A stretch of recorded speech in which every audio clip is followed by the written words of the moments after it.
شفاعة وهذا مطلبي يا نبي.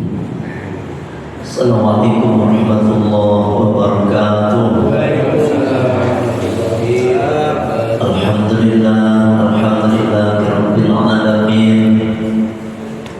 Wassalatu wassalamu ala asyrafil anbiya'i wal mursalin sayyidina wa habibina wa syafi'ina wa maulana Muhammadin wa ala alihi wa ashabihi ajma'in, amma ba'd. Bismillahirrahmanirrahim. Masih kita membahas tentang kitabul jihad, yakni kitab yang menjelaskan tentang jihad. Kalau kemarin kita membahas tentang pengertian jihad, malam hari ini insya Allah kita akan membahas tentang syarat-syarat jihad. Sebagaimana kata musannif, wa syaraitu wujubil jihadi, adapun syarat-syarat wajibnya jihad, sab'u khisalin, itu 7 perkara, 7 hal, 7 macam. Al-Islamu, yang pertama Islam, wal bulughu, yang kedua balik, wal aqlu, dan yang ketiga berakal. Qauluhu ta'ala, berdasarkan firman Allah Ta'ala, ya ayyuhalladzina amanu, hai orang-orang yang beriman, qatilu, perangilah oleh kalian, alladzina, orang-orang yalunakum, yang ada di sekitar kalian, minal kuffari, dari orang-orang kafir. Nih, perang di sini pentingnya dakwah, Pak, ya, terhadap orang-orang kafir. Dalam akidah kita, yang namanya orang kafir itu adalah orang yang di luar Islam. Sekali lagi, ini akidah kita. Walaupun mungkin agama lain menganggap kita itu orang kafir, ya toh. Jadi ini harus kita jelaskan, biar saya menyampaikan ke orang muslim. Jadi tidak ada pengen mendiskriminasikan mereka, tidak, ya toh. Ini saya ngomong sesama muslim. Dalam akidah kami, orang Islam, orang kafir itu ya selain orang Islam, ya toh, itu. Tapi lebih harusnya kita nyebut non muslim, itu aja. Jangan dikit-dikit kopar kafir, Pak. Sebabnya kalau kopar kafir, orang itu dikafirin marah loh, pasti marah, ya. Tetapi kalau kita menyampaikan dalam ruang lingkup, dia kafir. Tapi kalau sama orang lain di luar, Bapak jangan kopar kafir. Saya pernah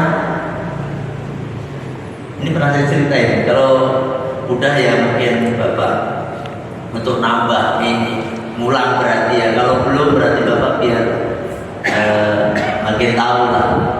Saya kan sering ke bank, BCA, BRI, apalah itu pokoknya keperluan bisnis. Suatu saat saya ke BCA, ya, ke BCA. Ketika di BCA, bahkan orang-orang BCA itu, staf-staf BCA itu udah pada kenal saya, ya, kenal Pak Haji, itu benar-benar. Nah, suatu saat ketika saya di kasir, ya, di itu store uang, apa katanya?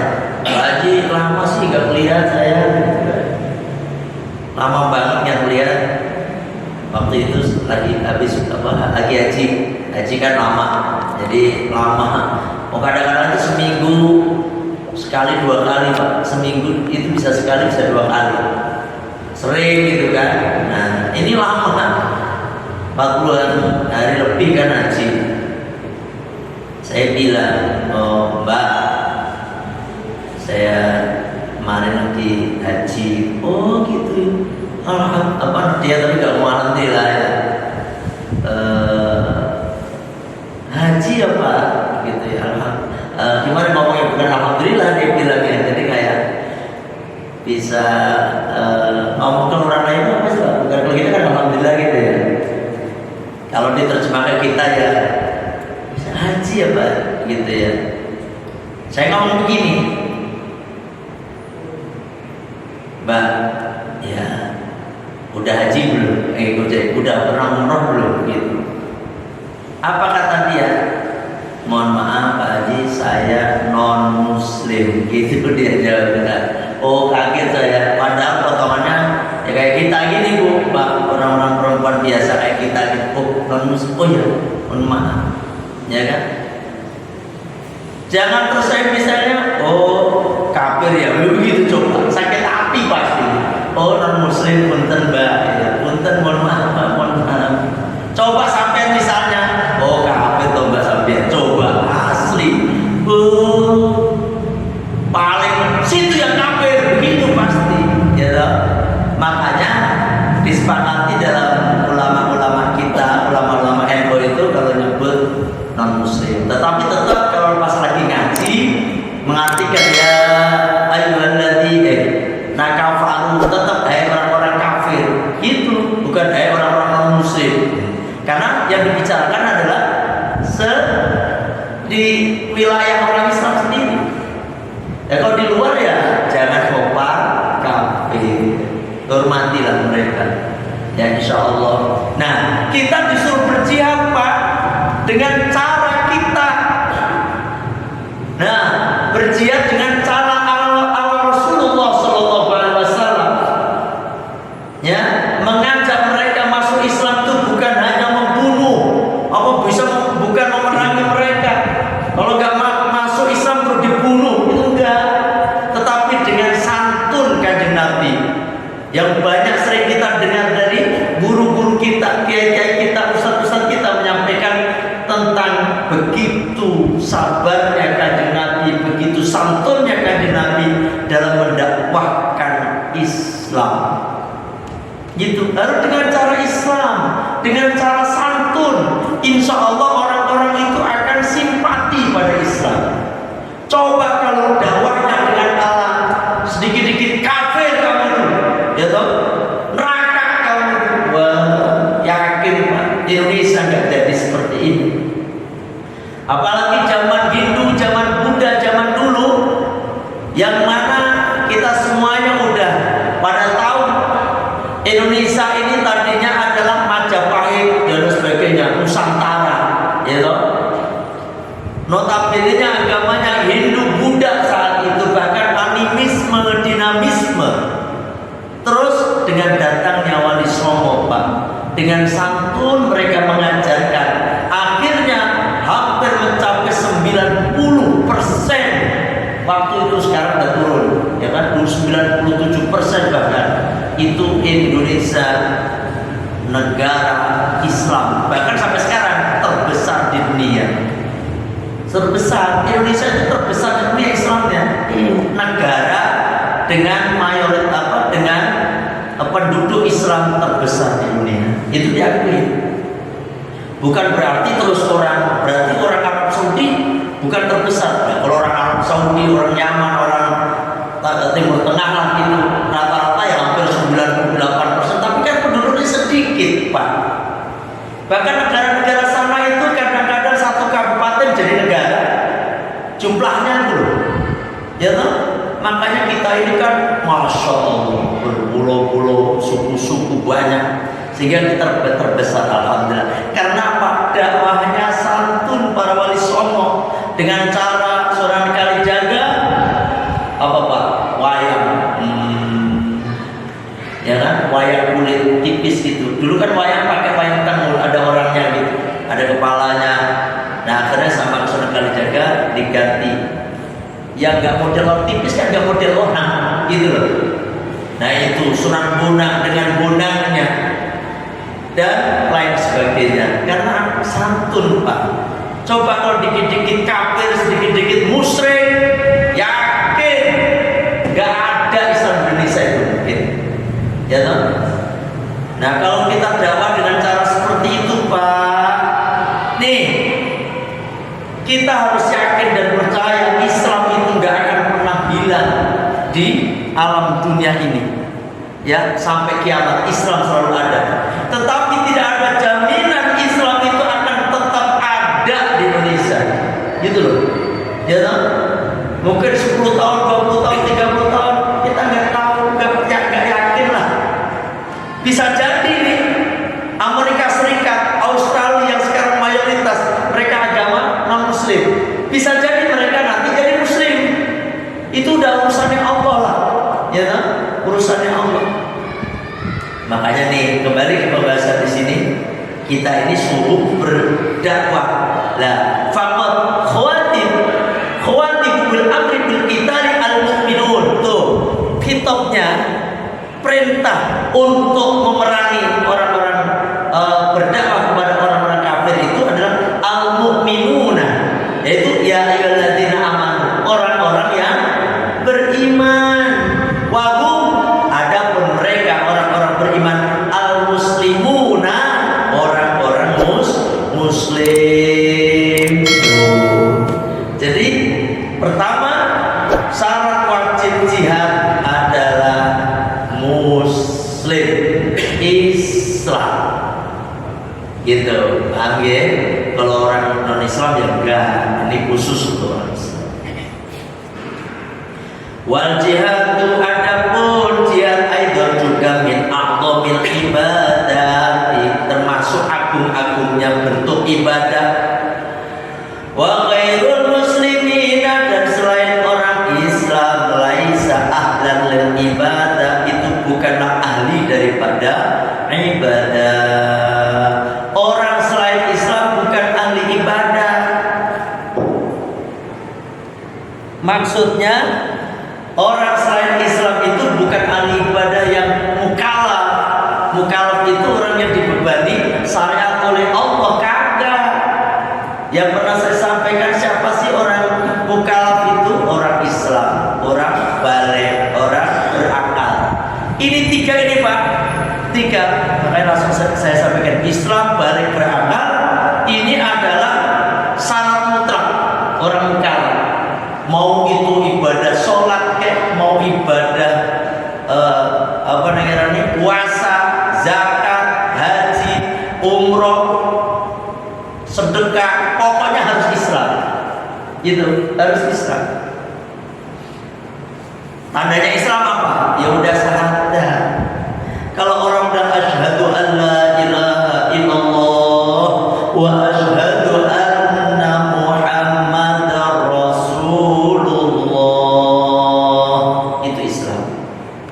Itu pondasinya. Pondasi.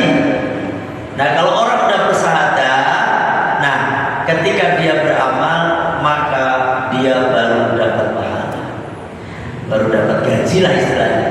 Kalau belum syahadat ya belum registrasi namanya, ya toh? Ya istilahnya ini berkali-kali saya sampaikan. Kalau bukan orang karyawan Epson misalnya, orang bukan karyawan Epson, ya toh, wajib kerja di Epson, tapi bukan karyawan Epson.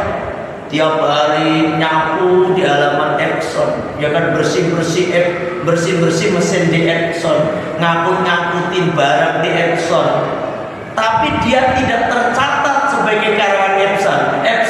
Kira-kira digaji nggak? Ya bari ngelapin kaca, gitu, bersih, wajib pokoknya. Bahkan orang pada pulang dia masih kerja, ngangkutin barang, wes pokoknya rajin. Dapat gaji nggak dari Epson? Ya kagak. Siapa yang mau gaji? Wong dia sendiri kagak tercatat sebagai karyawan Epson. Begitu juga sebaliknya Pak. Kalau sudah tercatat menjadi karyawan Epson, walaupun tidur dia sekerjanya, misalnya tidur, atau dia izin masuk WC kutub, ada misalnya nih mulutnya asem, izin ke atasannya, Pak, mohon maaf Pak, mules Pak, padahal mules saja kagak, masuk ke WC, roh, mutu, angel betul ada.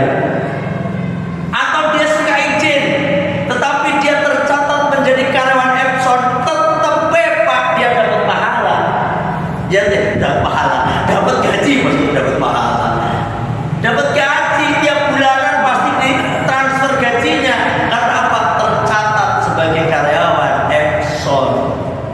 Sama orang Islam itu istilahnya udah tercatat sebagai hamba Allah yang berhak dapat pahala dia.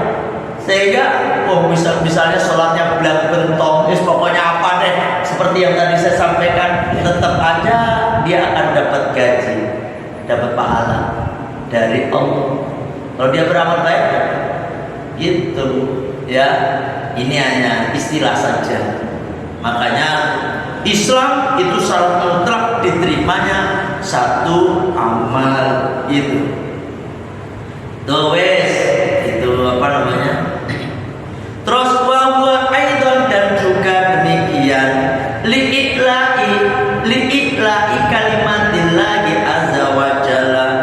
Jihad itu tujuannya adalah untuk meninggikan kalimatullah, ya, meninggikan kalimatullah. Gak mungkin dong wal kafir dan adapun orang kafir la yus'a ila dzalik, tidak diperintahkan demikian. Gak mungkin dia itu berusaha untuk Islam itu tinggi, gak ada. Bahkan mereka orang-orang kafir itu gimana caranya Islam itu blesek toh, gimana caranya Islam itu hancur, mereka begitu. Itu kafir-kafir Arabi itu, kafir-kafir Arabi itu mana caranya Islam itu nggak ada, itu ya toh. Nah ini nggak mungkin terjadi pada orang kafir kalau ikut berjuang tuh nggak ada, ya toh, ikut berjuang nggak ada, gitu. Terus apa lagi Pak? Syaratnya wal bulughu dan balik. Balik ini juga termasuk syarat utama untuk wajib, artinya wajib bagi mereka yang sudah balik untuk jihad. Dalilnya mana? Meriwayatkan Al-Bukhari, Imam Bukhari hadis 2521, wa Muslimun dan Imam Muslim hadis 1868, walafdu dan ada pun lafadznya lagu milik Imam Muslim, ya. An Ibni Umar radhiyallahu anhu, dari sahabat Abdullah bin Umar radhiyallahu anhu, qala, beliau berkata, aradani Rasulullah sallallahu alaihi wasallam yauma Uhudin fil qital wa ana ibnu arba'an asyrata sanatan falam yuzini, ya. Aku minta izin, ya kan, aradani Rasulullah, pada Rasulullah sallallahu alaihi wasallam yauma Uhud, pada peperangan Uhud. Ini Abdullah bin Umar, putranya Sayyidina Umar. Sayyidina Umar, putranya Abdullah namanya, yang banyak meriwayatkan hadis, minta izin. Kanjeng Nabi, tolong Kanjeng Nabi, saya diizinin ikut perang waktu perang Uhud. Wa ana ibnu khamsa asyarata, waktu itu wa ana ibnu arba'a asyarata sanatan. Aku waktu itu umurnya 14 tahun. Itu kata siapa? Abdullah bin Umar. Falam yujizni, maka kanjeng Nabi ya tidak membolehkan. Jangan, kata kanjeng Nabi, kamu belum cukup umur, baru 14, ya. Waradni yaumal Khandaq, setahun kemudian ada peperangan Khandaq atau peperangan parit, disebut perang Khandaq karena kanjeng Nabi sallallahu alaihi wasallam bikin parit dengan para sahabat-sahabat beliau, ya kan, setahun kemudian, ya. Ini orang-orang kafir Quraisy waktu itu masih gak terima, pokoknya Muhammad dan sahabat-sahabatnya mati kafir. Padahal waktu peperangan Uhud itu di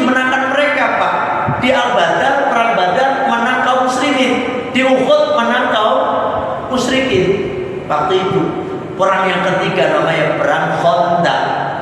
Perang Khandaq setahun kemudian setelah peperangan Uhud. Nah, ketika perang Khandaq kata Sayyid Abdullah bin Umar, wa ana ibnu khamsa asyarata sanatin. Waktu itu aku umur 15 tahun, fa'ajazani, maka Kanjeng Nabi membolehkan saya gitu untuk ikut perang. Ai fa'adana li bil khuruji wal istirahu fil kita, yakni Rasulullah memberikan izin kepadaku bil khuruji untuk keluar perang, wal istirahu dan bergabung fil kita di dalam peperangan. Ini dalilnya balik gitu ya. Bismillah.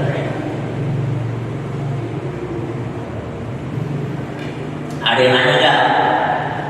Ada yang nanya masalah perang-perangan ini, perang beneran ya, perang, masalah perang-perangan. Bahas tentang perang ini ada yang nanya? Selain perang ada yang nanya? Iya Pak. Namanya ini Masalah apa Pak? ya hina. Kalau kita kan takutnya sama, kita kan nggak boleh takut sama yang lain, hanya Allah yang kita takutin besar. Nah kalau orang itu takut sama jin, itu termasuk musik mana? Jadi Bapak tadi ngomong apa yang pertama? Ya, keyakinan. Oh, keyakinan. Takut sama jin. Itu termasuk Musik. Iya. Iya ya, bagus Bapak. Ya, Pak. Emang takut itu harus kepada Allah ya, takut kepada Allah itu paling utama ya toh. Nah, bagaimana hukumnya kalau kita takut sama jin, takut sama kuntilanak, pocong, Pak? Yang musyrik itu adalah menyembah mereka. Itu menyembah mereka, menyembah. Kalau takut mah biasa, namanya manusia takut toh, ya toh. Sampean takut. Ada orang yang fobia ketinggian, baru dikit aja deh takut. Bahkan ada orang takut yang aneh, sama belalang aja takut. Kadang-kadang aneh kan. Ada juga yang takut sama yang nggak harus takut gitu, sama telur. Heran kan? Lah kalau semua orang orang sama takut sama selain Allah dianggap musyrik, musyrik apa wong itu? Karena orang itu punya rasa takut, gitu loh. Ada orang takut sama bosnya, ya toh? Ada orang takut sama orang tuanya, ada orang takut sama itu tadi pocong dan sebagainya. Oh, takut itu enggak menunjukkan kemudian musyrik. Oh, boten Pak. Jadi takut, kecuali kita menyembahnya atau bersekutu dengan mereka. Bersekutu dengan mereka. Misalnya pesugihan. Ini udah bersekutu dengan setan kan? Pesugihan ngerti kan pesugihan? Nah kayak gitu, terus mempercayai apa yang disampaikan oleh dukun, itu juga musyrik. Dukun, man ata arrafan fasa'alahu an syai'in fasaddaqahu. Man ata, barang siapa yang datang arrafan pada paranormal, para dukun, fasa'alahu an syai'in, dia kemudian bertanya tentang satu hal. Mbak, kepriwe Mbak? Kira-kira kalau saya bisnis ini bisa tahun 2023 ini kalau saya bisnis prospeknya gimana Mbak? Nah ini misalnya nanya seperti itu, rezeki saya gimana Mbak? Pokoknya yang sesuatu yang akan datang dia tanya-tanya. Arafan itu seperti itu. Fasodaqahu, kemudian dia membenarkan apa kata si dukun tadi. Lam tuqbal minhu as-sholatu arba'ina yauman, maka tidak diterima sholatnya 40 hari namanya. Itu. Nah ini syirik, mempercayai si dukun. Memang kita haram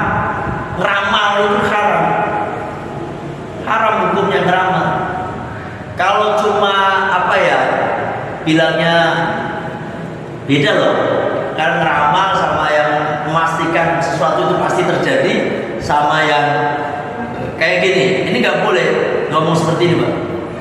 Kiamat itu akan terjadi pada tanggal 5 bulan 5 tahun 55. Oh, nomor cantik ceritanya. Misalnya haram, Pak, ngomong kayak begitu. Kenapa? Karena dia udah menentukan hari kiamat tanggal sekian. Tapi kalau ngomong gini, kiamat sudah dekat, entah kapan. Tapi udah dekat, udah kapan? Emang kiamat udah dekat? Ya tak? Enggak di. Nah, kapan waktunya udah dekat, Mbak? Anu Pak, beramal tiap. Nah, itu Gusti Allah yang tahu. Malaikat aja gak tahu. Ya itu namanya gak apa-apa. Tapi kalau udah menentukan, atau gini, Mbak, saya harus ngamalin apa ya, Mbak?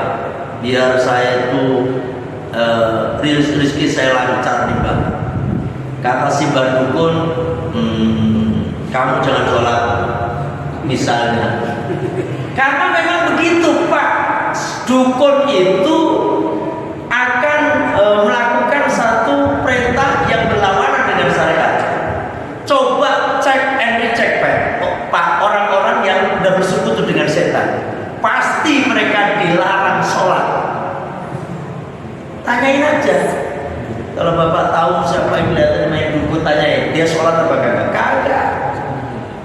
Kagak. Saya pernah diceritain sama salah satu jamaah dulu. Jamaah pernah ngaji di Al-Fatoniyah. Cuma saya udah lupa. Temennya ngomong lapor, pakai masih ingat namanya si Fulan, yang mana orangnya? Dulu pernah ngaji, dulu pertama tuh pernah awal tuh ngaji sama saya juga. Yang mana ya? Saya nggak tahu. Tunjukin fotonya. Oh, ya dikit-dikit lah. Udah lama dia gak ngaji, udah lama zaman Bali. Habis itu kenapa? Sekarang kagak mau sholat, katanya. Udah gak mau sholat, puasa aja gak mau puasa sekarang. Waduh, emang dia pindah agama? Kan begitu. Kagak, Kiai. Dia sekarang mainannya udah ke Gunung Kawi. Wah, ada ngeri kali. Gunung Kawi, ngerti Gunung Kawi? Bapak ngerti Gunung Kawi? Kalau ngerti takut sampai dianggap kesana gitu ya. Gunung Kawi kan terkenal seperti itu.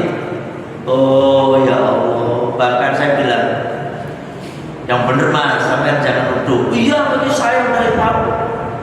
Iya itu serangannya katanya sedikit-sedikit ke Kawi sana. Ngapain? Makanya dia kan punya usaha katanya. Waduh, ngeri. Bukan ziarah, kalau ziarah malah lain lagi. Faktornya mau ziarah itu hobi saya.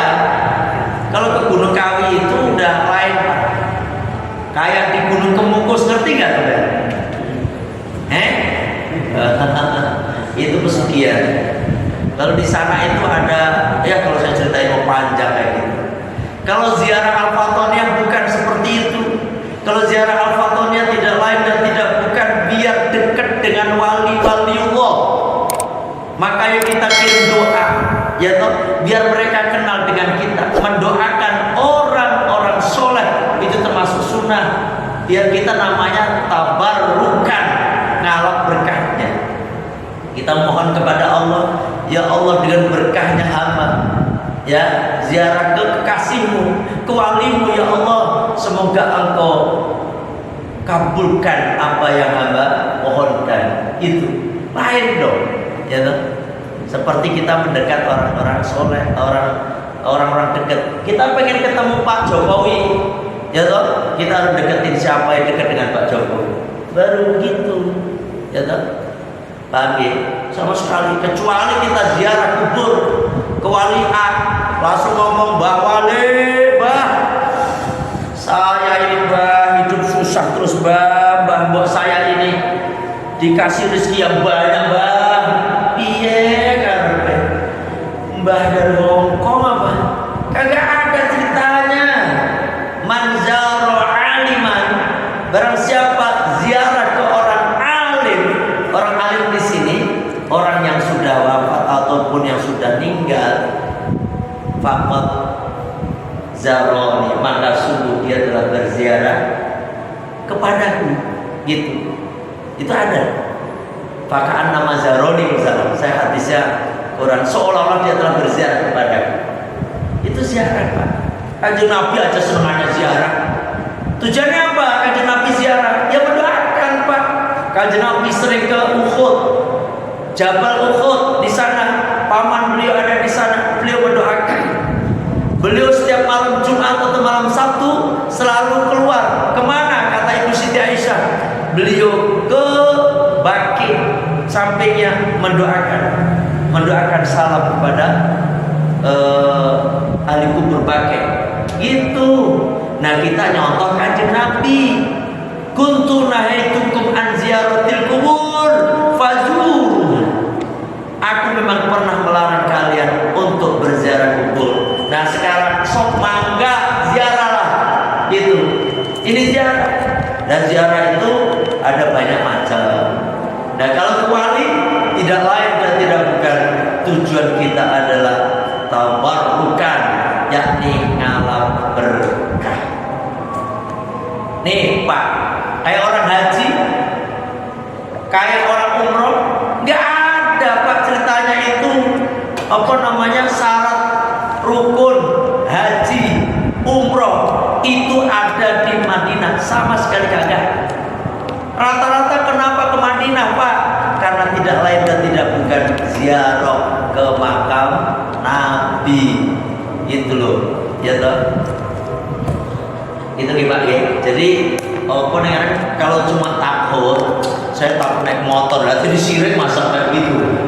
Kalau udah takut sedikit takut, waduh ini musyrik nih. Takut naik kapal musyrik, lagi mana? Ya enggak. Jadi yang dimaksud ini adalah menyekutukan Allah, itu musyrik. Atau gini, menyamakan Allah dengan satu benda, itu musyrik. Ya toh? Atau mempunyai anggapan bahwasanya ada penolong selain Allah, musyrik. Ya toh? Dan lain. Ada yang bisa menghidupkan selain Allah, musyrik. Ya, ngerti nggih, Pak? Jadi kalau cuma takut mah kagak, takut setan, takut jin, enggak apa. Ya toh? Yang penting enggak nyembah pocong, nah itu baru musyrik, Pak. Sampai kok nyembah pocong kenapa sih? Ini saya takut banget sama pocong, kalau nggak saya sembah nanti dia muncul ya begitu. Nah ini udah musyrik, ya toh. Ya saya kira itulah, ya Pak ya.